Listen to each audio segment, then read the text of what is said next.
హర హర మహాదేవ్, జమకాళి జమాతాది. ఆశిస్తున్నాను మీరందరూ ఆరోగ్యంగా ఉన్నారని, అలాగే అమ్మవారి కృప మీ అందరిపైన ఎల్లప్పుడూ ఉందని నేను కోరుకుంటున్నాను. అయితే మనం ఈరోజు ఈ వీడియోలో తెలుసుకుందాం పరమశివుని యొక్క 19 అవతారాల్లోని ఇంకో అవతారం ఏంటి అంటే యతినాథుడు. యతినాథ్ని యక్షుడు అని కూడా అంటారు. అసలు మహాదేవునికి ఈ యతినాథ్ అవతారాన్ని ధరించాల్సిన అవసరం ఎందుకు వచ్చింది? ఈ అవతారం వెనుకాల ఉన్న కథ ఏంటి? ఎందుకు ఈ అవతారం యొక్క ఆవిర్భావం జరిగింది అనేది ఈరోజు మనం ఈ వీడియోలో తెలుసుకుందాం. ఇంద్రాది దేవతలు, ఇంద్రుడికి, సూర్యదేవునికి, అలాగే వాయుదేవునికి, జలదేవునికి, అగ్నిదేవునికి ఈ సృష్టి అంతా నాదే అన్న అహంకారం అనేది వచ్చింది.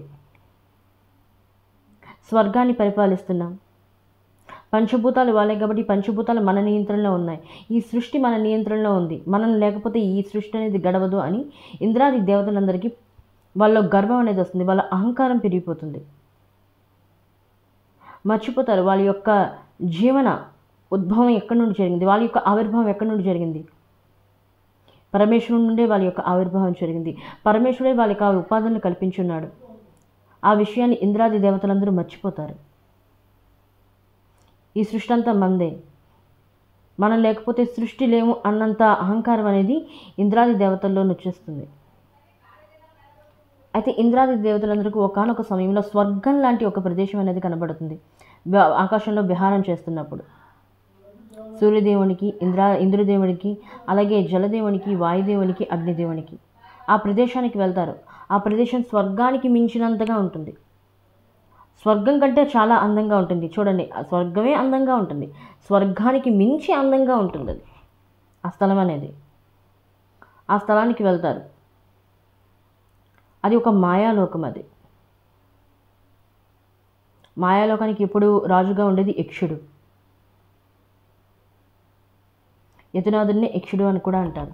అయితే ఇంద్రాది దేవతలందుకు ఒక వాయిస్ అనేది, ఒక శబ్దం అనేది వినిపిస్తుంది. మనిషి ఉండరు, మనిషి ప్రకటమై ఉండరు, కానీ ఒక రకమైన శబ్దాలు వినిపిస్తూ ఉంటాయి. అది ఇంద్రాది దేవతలు అందరూ అంటారు, ఈ దొంగచాటుగా మాట్లాడడం కాదు, నీకు ధైర్యం ఉన్నట్లయితే మా ముందుకు వచ్చి మాట్లాడు అని. అయితే యతినాథుడు ఆ యొక్క లోకంలోని నీటి నుండి ఉద్భవిస్తాడు, నీటి నుండి ప్రత్యక్షం అవుతాడు. 4 భుజాలు కలిగి ఉంటాయి యతినాథుడికి, 4 ఆయుధాలను చేపట్టి ఉంటాడు. అలా యతినాథుడు నీటి నుండి ఆవిర్భవించడం, ఆ నీరు అనేది ఆ యొక్క ఇంద్రదేవతలు, అలాగే సూర్యదేవుని పైన, జలదేవుని పైన, వాయుదేవుని పైన, అగ్నిదేవుని పైన మనం నీటిని వెదజల్లితే మన మీద పడుతూ ఉంటాయి. అలాగే యతినాథుడు ఆ యొక్క నీటి నుండి వచ్చినప్పుడు ఆ నీటి యొక్క చెమ్మర్లు అనేవి ఇంద్రాది దేవతల పైన పడిపోతాయి. ఆ కోపం వచ్చి అగ్నిదేవుడు, జలదేవుడు, సూర్యదేవుడు యతినాథుడి పైన దండెత్తుతారు. వాళ్ళ యొక్క శక్తుల్ని చూపిస్తూ ఉంటారు. అయితే ఇంద్రదేవుడు ఆగమంటాడు, మీరందరూ కాదు, మన ఎదుటి ఉన్న వ్యక్తి మనం దేవతలని తెలియదు, ఒక లోకానికి దేవతలు వచ్చినప్పుడు ఎలా సత్కారం చేయాలో తెలియదు, ఇలాంటి వాడికి బుద్ధి చెప్తానని ఇంద్రదేవుడు ముందుకు వస్తాడు. ఇతన్ని ఓడించడానికి నా యొక్క ఎడం చేయి చాలు అనేసి ఇంద్రుడు యతినాథుడి దగ్గరికి వెళ్తాడు. కానీ ఏం చేయలేకపోతాడు. యతినాథుడు అంటాడు, వాళ్ళందరికీ సవాలు విసురుతాడు. యతినాథుడు చెయ్యి ఇలా ఉంచుతాడు. ఈ చెయ్యిని ఎవరైతే ఉన్న స్థానం నుండి పక్కకి తోస్తారో వాళ్ళకి నేను ఈ లోకాన్ని ఇచ్చేస్తాను, ఈ యతిలోకాన్ని ఇచ్చేస్తాను, ఈ మాయాలోకాన్ని ఇచ్చేస్తాను అంటాడు. అయితే ఇంద్రుడేమో ఆ యొక్క చెయ్యిని పట్టుకుంటాడు, చెయ్యిని ఇలా పక్కకు తోయడానికి. ఎవరిలోనే అంత సామర్థ్యం లేదు. వాయుదేవుడు పట్టుకుంటారు అందరూ, ఇంద్రాది దేవతలు, వాయుదేవుడు, అగ్నిదేవుడు, జలదేవుడు, సూర్యదేవుడు అన్ని పట్టుకున్నా సరే ఆ యొక్క చెయ్యి అనేది ఎవరు కదల్చలేకపోతారు.